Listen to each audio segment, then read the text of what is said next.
On n'a pas le droit de me dire quoi faire. Ça, là, tu pars pas sur le bon pied, par exemple, là. Le petit Noah qui est en centre jeunesse. Diane Thomas, je pense que c'est un des extraits qui vous a le plus touché dans cet épisode-là. Pourquoi?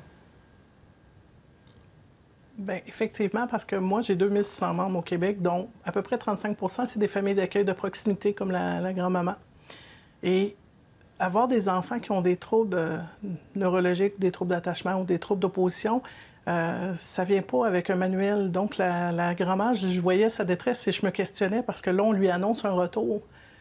Et juste à y regarder l'extrait, j'ai un doute. Je me dis, hé, dans quoi qu'elle s'embarque? Puis plus tôt dans l'extrait, vous dites aussi que l'enfant avait des... vous aviez pas... Il était placé parce qu'il avait peur pour sa sécurité puis celle des autres. Donc, la grand-mère. Et j'étais inquiète pour elle. Puis pour l'enfant, parce que cet enfant-là veut pas être violent avec sa grand-mère. Cet enfant-là veut que quelqu'un l'apaise. C'est de là qu'elle vient, sa violence. Puis la grand-mère, bien, c'est pour ça que moi, je trouve ça super important. Comme je vous disais tantôt, on donne plein de formations sur l'attachement. Tout ça, c'est important qu'au Québec, les gens sachent qu'il faut qu'on soit formés. Parce que on n'a pas de baguette magique non plus. J'ai eu plus de 90 enfants, puis je me dis, ces enfants-là m'ont tous appris quelque chose, tous appris une façon d'agir, d'interagir. Moi, je travaille beaucoup avec le trouble d'attachement, qui est un trouble qui est très, très demandant psychologiquement pour les gens qui entourent l'enfant. Le temps que l'enfant s'apaise, avant d'avoir un câlin, on peut parler de 18 mois, là.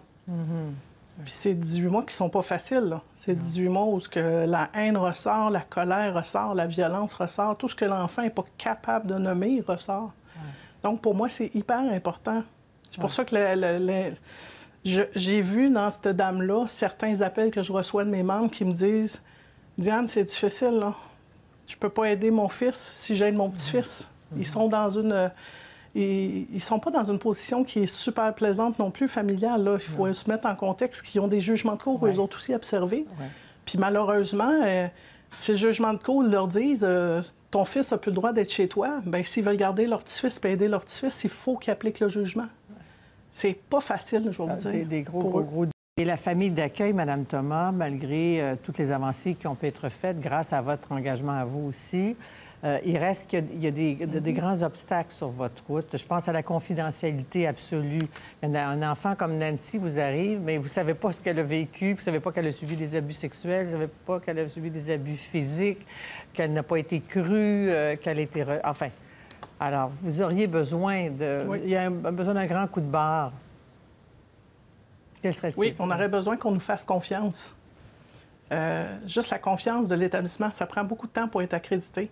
Je vais vous dire, moi, j'accompagne mes membres à justement essayer de faire comprendre aux gens, vous nous avez accrédité, faites-nous confiance, même les professionnels des fois de la santé.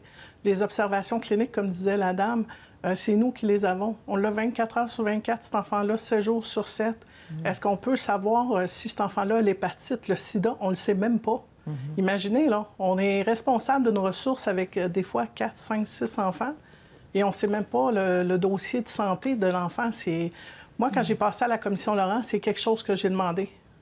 Il y a des points qu'on a déposés comme ça qui, pour moi, étaient majeurs. La confidentialité, c'est beau, mais on est supposé d'être là au cœur. L'enfant est supposé d'être au cœur des préoccupations. Puis j'ai l'impression que souvent, c'est le droit parental du silence qui prévaut, puis ça ne devrait pas. Jamais il devrait passer ça. Louisiane Gauthier. C'est ça, mon souffle. En réaction à ce que Mme Thomas a pu dire, ou Nancy aussi. Je voudrais dire à Mme Thomas que je l'appuie dans sa démarche de c'est même pas un bris de la confidentialité, c'est un partage des informations parce que vous avez l'information sur les enfants. J'estime même que vous devriez faire partie des discussions de cas. J'ai appuyé l'idée que vous avez formulée d'être au fait de ce qui arrive à un enfant, puis d'avoir un résumé du dossier pour bien la connaître. Je l'ai appuyé à la commission Laurent. Et vous avez raison. Merci.